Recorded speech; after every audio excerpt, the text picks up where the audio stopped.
Hello, everyone, and welcome to the second edition of the Bookshelf Conversations, the video format.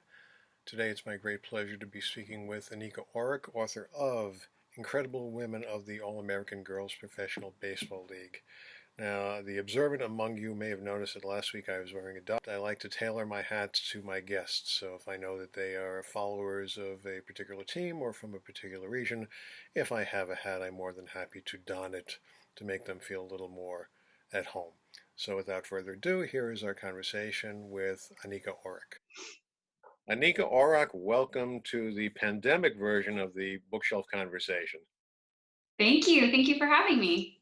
Congratulations on your new book. It is really a fun book. Uh, it's the history of the All-American Girls Professional Baseball League, and it's a combination of history and interviews and beautiful illustrations. And it's like I say, it's just a fun book. Congratulations on it. Thank you. I appreciate that. Thank you so much. It was also fun to make. So I'm glad it's fun to read. Well, when did you decide you wanted to do this? um, I think I decided I wanted to do it as it was happening. That sounds a little weird, but I had been collecting some of these women's stories and illustrating them really just for fun. And things kind of started to develop with my other baseball art, and I just I love collecting stories, and baseball is just filled with great stories. So there's an endless supply of inspiration, and I just felt like it would be more productive of me to have something to motivate me, to like something to put them all into, and give it a little more meaning and purpose. So I came up with a few different book ideas. I always thought it would be fun to make a book. It's never been my like be all end all.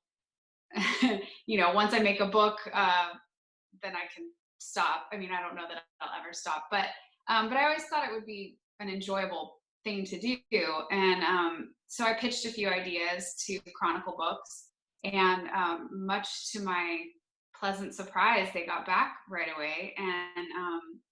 And I was excited about that because I really like what they do, and their design work and their choices of books that they have put out into the world. So I thought it was a good fit. And my original pitch was very different than what this has become.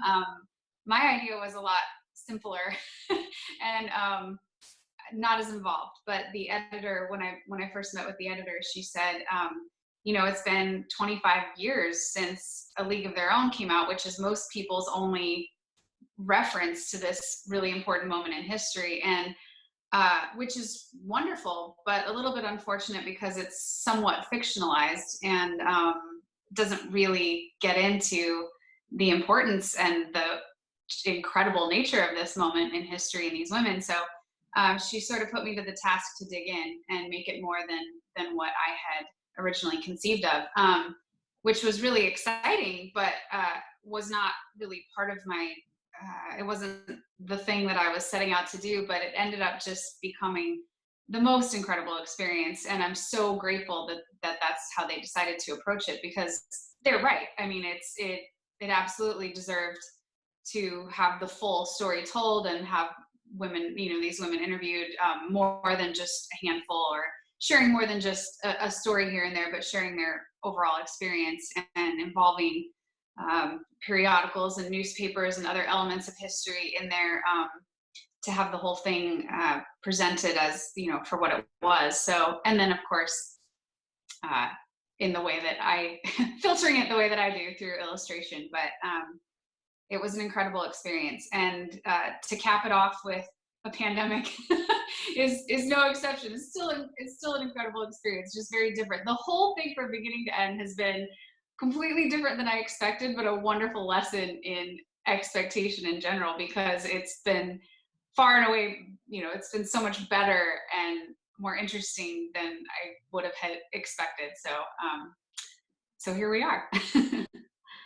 The experience of a first book, I mean, I remember when my first book came out, I had no basis of comparison as to what to expect. So everything was new and fun and wonderful.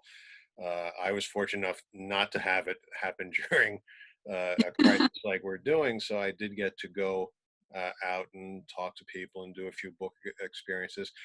Tell us a little bit about the Pandemic Baseball Book Club and how you got involved with them. Um, well, it is clearly the result of unusual circumstances. But I had several things canceled right away. I was lucky enough to have one book event here in Nashville. We moved to Nashville about a year ago, and I had a great, like, a book launch party sort of a thing, and it was wonderful and it was great. And I thought, this is a great start. This is going to be really fun. And then, like, 2 days later, um, they announced that baseball would be, spring training was ceasing, and it just, we all know, it sort of snowballed from there. And through social media, I'm kind of loosely connected or acquainted with a few other baseball book authors, but most mostly acquainted with Brad Balukjian, author of The Wax Pack. And I had sort of been paying attention. I was really interested in the premise of his book. And then he posted on Twitter that his 40 city tour, which is amazing. I mean, I thought I had some fun stuff planned, but I was like, God, is he opening for Metallica? What's happening? 40 city tour. But and it was all canceled. And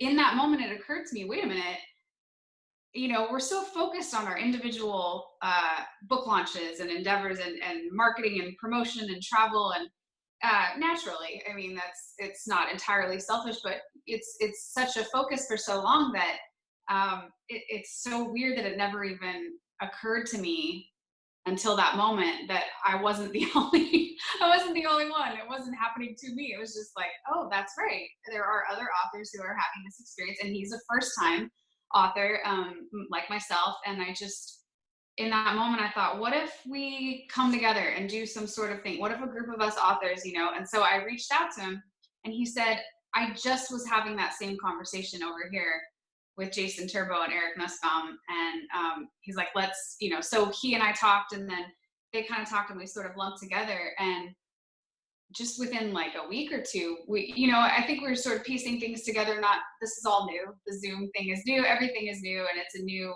way of approaching things. But we realized that we had to shift strategy pretty quickly, because this was not going to change anytime soon. And we could either sit around and cry about the fact that everything we've been working on for the past few years kind of belly flop, or we could make it into something. And it's been really, really cool. I think we're just now getting organized and mobilized enough that we're putting out some really great, interesting content. And this is really, this is gaining some momentum, and it's really fun, but incredibly unique that we're able to do it together. I mean, remotely, but it's such a unique thing. And I think authors don't naturally think about, how can I promote my book and everybody else's book?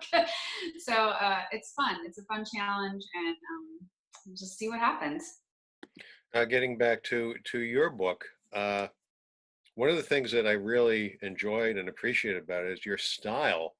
Your illustrative style is perfect for that era, because it reminds me of the animated cartoons of the 40s and 50s. But that's your style. How did you?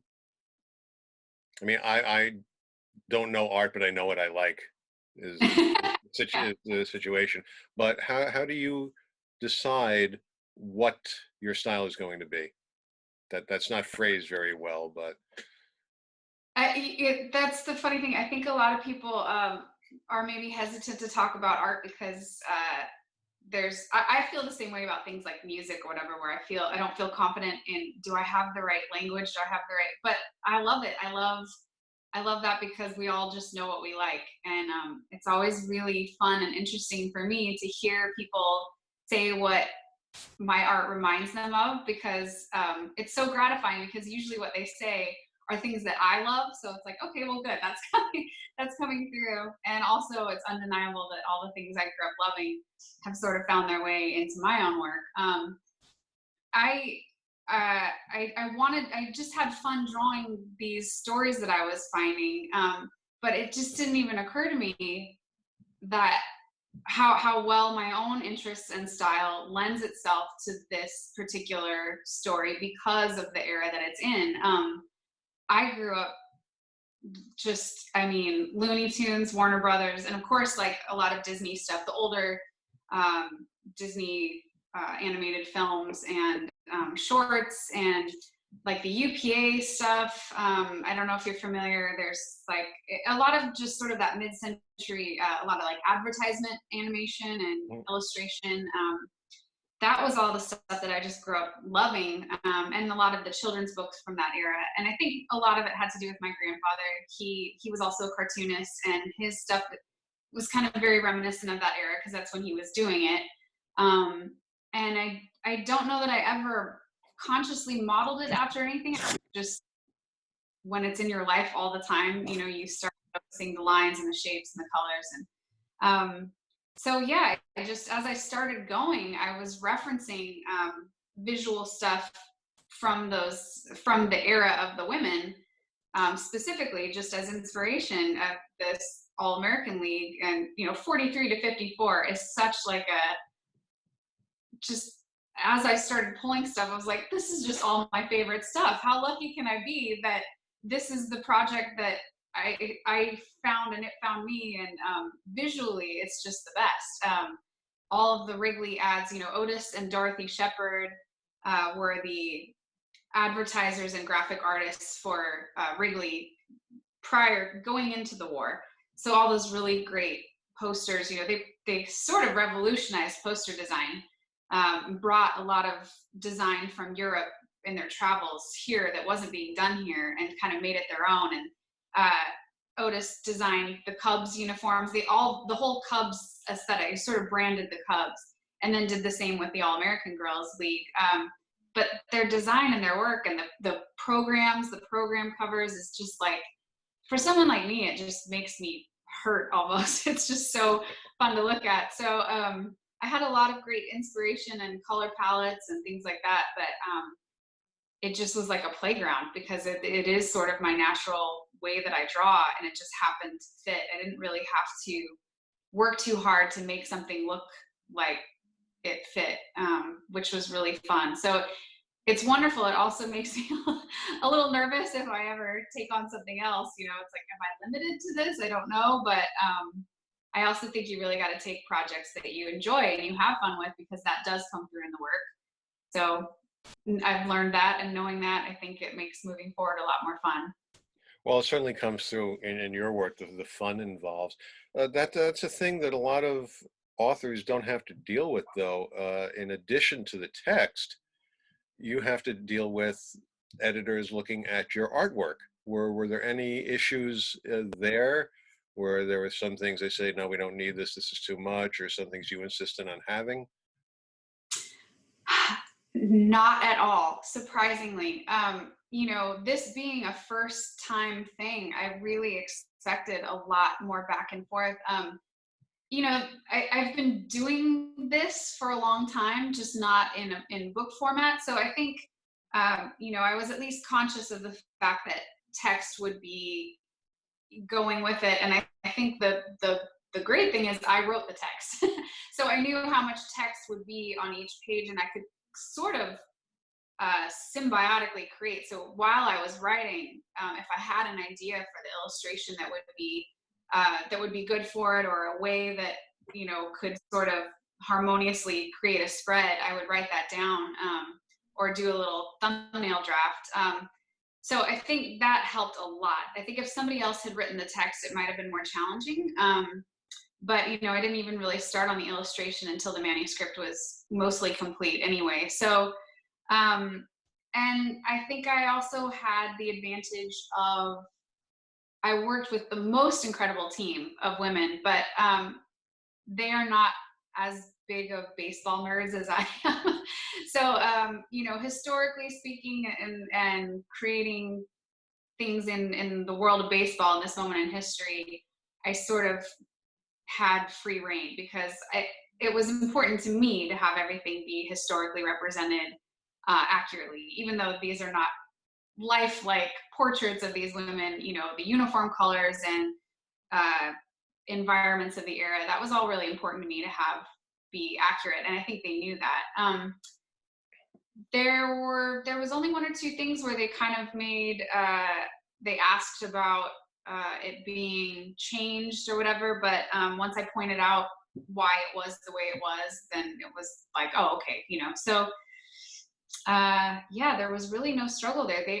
I'm just amazed. I got so lucky with this. They really, anything they ever did to change it was really just to make it better. I never had to fight to keep anything in the book. I never had to draw anything in any different way or style. They really just were like, okay, get back to us in a couple months and have at it, which required a lot of self-discipline. Deadlines are wonderful for that because I could have just gone on forever.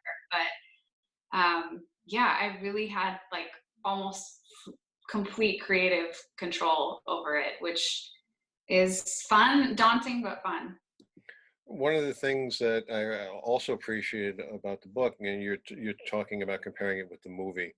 Uh, Look, the movie's only 2 hours. You can only get so much information in it, and you provide a lot more information. I was fascinated by the stories of the way the women had to comport themselves and the femininity that was demanded of them playing this rough sport, and you depict that very well as far as the classes they had to take, the rules that were imposed upon them. Uh, it's a good deal of research involved, and sure, the illustrations are lovely and fun, but without that other background in there, it's a different book. Yeah. Yeah, and that's kind of I guess that's where I had the most fun is that, I love history and I love research and I loved taking on this new sort of level of research and, visiting archives and really digging in because I wanted that depth because that's the best part. I think, there is a risk of when you illustrate it, especially when you have a somewhat whimsical illustration style, that there's a lot of room for people to dismiss the information or to see that it's fully illustrated and assume it's a children's book, which I think a lot of people have. Even Amazon lists it as like 9 to 12-year-olds, which is great. I would love for 9 to 12-year-olds to read it and get something out of it. But I think it's weird. It's almost like this book is not about me, but in a weird way, I feel like it's me in book form. As far as I love getting into it. I love the complexity of social issues and history and things that are happening in a time that before I existed that led to where we are. But I also love humor and I love the light side of things and I love showing the best parts of things. I'm not really, there's so much darkness, particularly now. And you can always focus on that. But out of those moments, there's a lot of darkness involved in, a lot of these women's lives. I'm sure on a personal level, there were a lot of things they were not free to do or talk about, a lot of them in their day-to-day lives, but then also you're touching on issues that were not even talked about then, sexuality or things going on at home in marriages and all these things. But that's not the for me that's not the takeaway of this, of their athleticism and their accomplishment. And there's so much that could be taken away. You could have 10 books, but for what I do, I want to focus on the inspiration and what can be carried forward in this realm. So yeah, it's it's not a kid's book, but kind of. It could be. There are It's a all lot of pictures of kids in the book. Are any of them based on you? maybe subconsciously, I'm sure they are, but kids are also really fun to draw and easy. You just circle heads. That's A lot of round bugs or putts. No, probably. What I was your mean, introduction to baseball? uh, my introduction has, well, it's just sort of always, it was always there. My grandparents are Bay Area. You know, my grandfather was born and raised in Napa. My grandma moved from her tiny farm town in South Dakota to the Bay Area when she was 14 or 15 with a bunch of her siblings. And they were both big baseball fans. So it was always on. You know, I spent a lot of summers and vacations and weekends with my grandparents. And the game was always on the radio or the TV. But I just loved the sound of it. I just loved the fact that it was always on while my grandma was cooking, or my grandpa would always sit at the end of his table and play solitaire, or be driving in the car and it was on. So before I really understood what was going on, I just loved it. And then, of course, as I got older and started to understand the game, I loved it even more. So I don't really have a recollection of like a one moment where it was like, oh, okay, I like baseball. It just kind of was a very familiar, comforting sound and presence. So I've just carried that with me, and it's grown in all the ways. Switching gears a little bit, what are you doing to stay sane at this point in time? I'm not sure that I am staying safe. I am, you know, I'm very busy. I'm keeping very busy. This whole situation is obviously very different, but it's really not super different from my day to day. I work from home. I do illustration and some design work, and I really was working a lot on book promotion, book stuff. I didn't really get a chance to get out and do that on the road, so I don't have a source of comparison. It's sort of like the whole bookmaking process of the actual illustrating and writing, kind of just like carried into now the promotion part, and it's sort of the same. You know, I'm just still in my office, my studio, doing work. The pandemic club has created more work, but good and fun work, worthwhile work. But I've been doing, you know, design stuff and publicity work, and just a lot of emailing and working with that, and a lot of walking. You know, like I said, we moved to Nashville, so I don't really have my go-to spots yet. I was writing the book when we moved here, so I really didn't get a chance to explore much.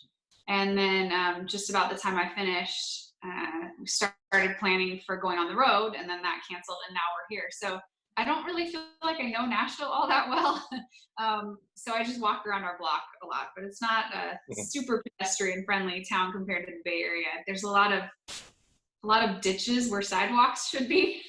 So, you know, I don't know if that's like, yeah, so I haven't really spent a lot of time walking in ditches, but I just walk around where it's safe in our neighborhood.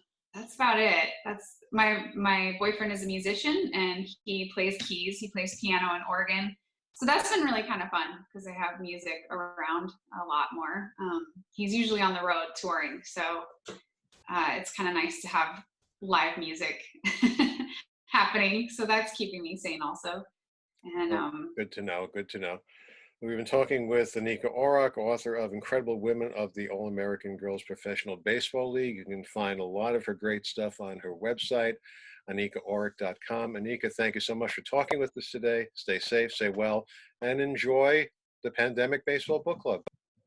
Thank you. Thank you so much. I have been so far. That's been another thing keeping me sane. So, and things like this. Thank you for having me on. It's been a lot of fun.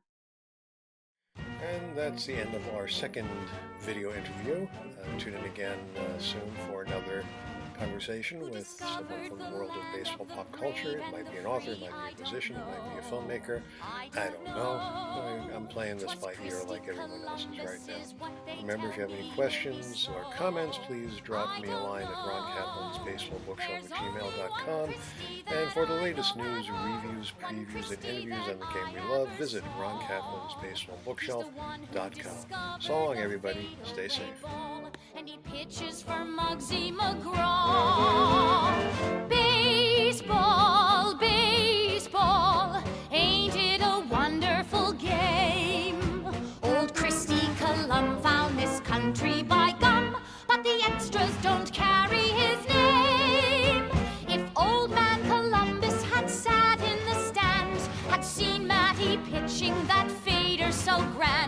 have said, boys, I'm glad I discovered this land.